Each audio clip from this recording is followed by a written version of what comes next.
Hi, I'm Mike Field. And I'm Mike Butler, you bunch of helots. This is the Matinee with Forgotten Cinema.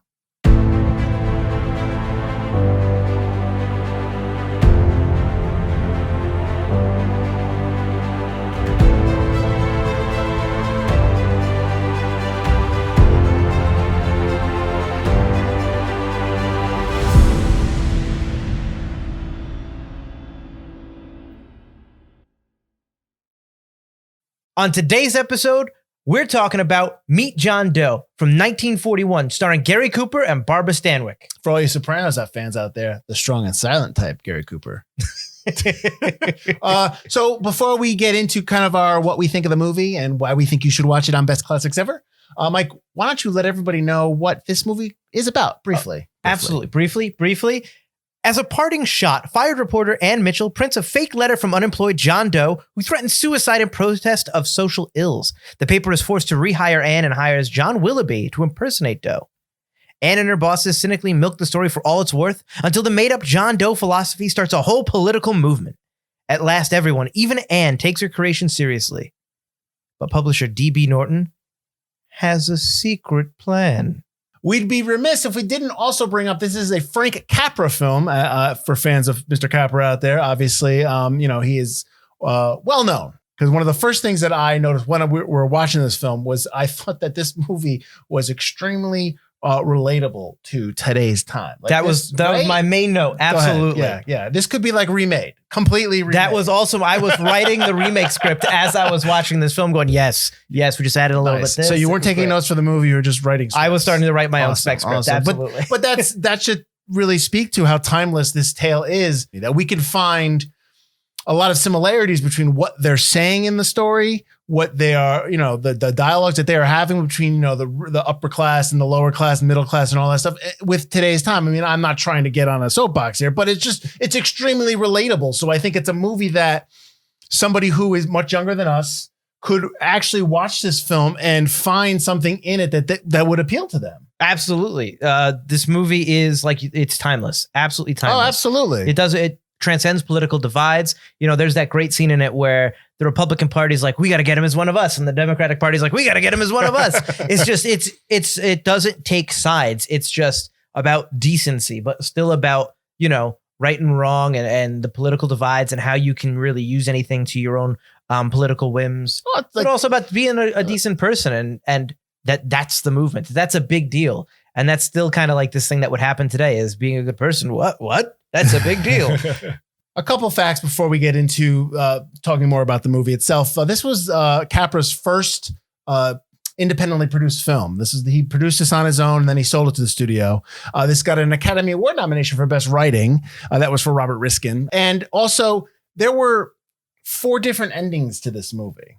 Did you know that? I didn't know that. So I don't know the endings, or maybe I just didn't look them up. I apologize. We can kind of speculate on the 4 endings, but yeah. Well, there were 4 different endings that and Capra didn't like any of them. He shot them all. He didn't like any of them. And then an audience member, so they must have been showing this to people, like a pre-focus group before focus groups, what they would call them. And the audience member suggested the 5th ending. And Capra liked it and shot it, and that's what you have in the film. So the ending of this movie is straight from an audience member, not from anyone in Hollywood. So that's great. Interesting. Well, what was something else that you liked about it? Maybe not just, we talked about the overall theme of the movie, but what was something in the movie in and of itself, maybe an actor or a scene? And we've talked about this before in the Matinee. I loved Anne, Barbara Stanwyck's character. It's amazing to me how in the 1940s, women who were treated poorly in real life were the strongest kind of characters, even compared to like a lot of today's females in film. I think she's a very strong, independent, smart, go-getting kind of character. Like, she's great. I enjoy her character immensely. She's smart. She stands tall against all the other male characters in the film for the most part until the ending. I think it's absolutely fantastic. And I think Barbara Stanwyck does an amazing job. And that really stood out to me. They also have the turn of her. Well, the guy that comes in the beginning and starts letting people go, which, speaking of that, when the kid comes out and starts telling people that he starts doing the cutting notice, I'm like, that's a little rude, kid. What are you doing? That kid loved it too. I know. He was enjoying letting people go. It's like he was a super mistreated Jimmy Olsen. So he was just really happy. But her boss that was trimming the fat, so to speak, in the beginning, he's set up as somebody who is her antagonist. And then she writes that fake John Doe letter to kind of trick, kind of give him some fireworks, as he says. But then as she ends up with DB Norton, the guy who like takes over the John Doe party, wants to be nominated, he becomes a villain. Then you see that the former antagonist, the former editor who came in to clean up the place, is actually somebody who is on the level, who understands how the world is and understands what was happening. Right. He's always questioning what was happening in the movie. James Gleason's character of Connell. Right. And he even says at the beginning, it's nothing personal. He's there to clean up house, and that's what he's doing. It's nothing against anybody else. Well, tell the kid that was telling everybody that you're fired. No, he was on the other side of the window. Yeah.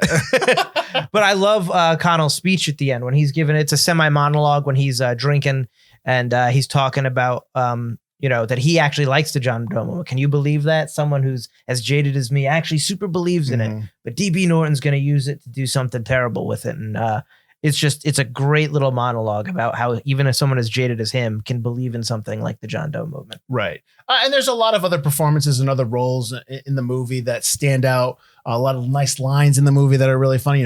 Go out and have some babies. I don't know about that line. He tells her, but if it was raining $1 million, you'd be searching for a dime on the floor, on the ground, or something like that. I've seen a lot of guys who have turned $50 into a bank account. The world's been shaved by a drunken barber, like that. That's from the Colonel, I believe. The Colonel's got a bunch of you started off the whole show with the heel-out. The Colonel says the heel-out, like he must say he doesn't like heel-outs. Yeah.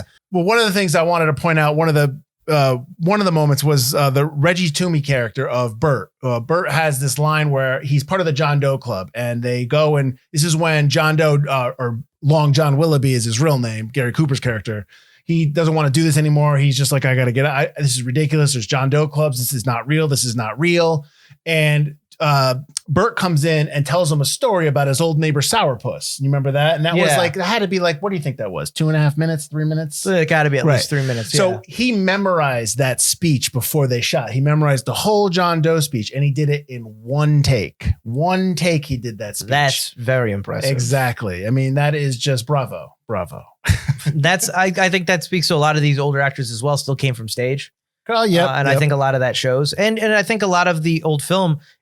Film was very expensive back then, so you had to really kind of hit your mark. So it was no, can I do that again? Can I do that again? Can I do that again? Yeah, you're not Stanley Kubrick going to spend $8 million on film. Someone like Frank Capra probably knew the cost of film, especially independently produced. He's paying for this. Sure. And his actors really stepped up to the plate. So we clearly like the movie. Do you have anything else you want to add before we wrap this up? I noticed they do a lot of cuts within different scenes as they're speaking, in camera cuts. And I thought that was really impressive as well. That's a little jarring to see as a modern audience, but back then, even the cut mid dialogue, I thought was really impressive. Well, you also have to remember a lot of older films have been through the ringer, so to speak. So they are fashioning these. Sometimes they're fashioning these movies from multiple different prints. Yeah. So it is tough to kind of, if you can actually officially see like, oh my God, that's the first version. It's probably just being like the best versions of the entire movie put together. So I was still very impressed that it's like mid dialogue cuts, and even though it's a little like but it's still fairly smooth for an older film. Give that editor a raise, then I suspect. All right, so like I said before, we like this movie. You are at bestclassicsever.com, so we recommend you check this movie out on their website, on their channel, on their Fast channel. You can also check more episodes that we do called The Matinee with Forgotten Cinema. We talk about a lot of the movies I think this is probably our 8th or 9th movie we reviewed. I'm not really sure. We've done quite a few at this point. We have. Who knows when you're listening to this or watching this? So that's probably my bad on that part. My bad. We're 100 episodes deep. But you can find us on the website at bestclassicsever.com in the Hollywood Canteen section. That is where we are. The Matinee. That's the name of the show. We also have a podcast called Forgotten Cinema that is available on all platforms. Mike, give me a one-line description of our podcast. Go. It's about films that seem to be forgotten by audiences. That's it. Period. End. Stop. And that's where we talk a little bit a little bit more modern films, not so much of the classics, but we have covered a little older films, or as somebody who was much younger than us thought, the 80s were classic films, which we shook our heads about. But anyways, thank you for listening. Thank you for watching. Enjoy the movie Meet John Doe. I am Mike Field. I'm Mike Butler. And this has been The Matinee with Forgotten Cinema, brought to you by Best Classics Ever.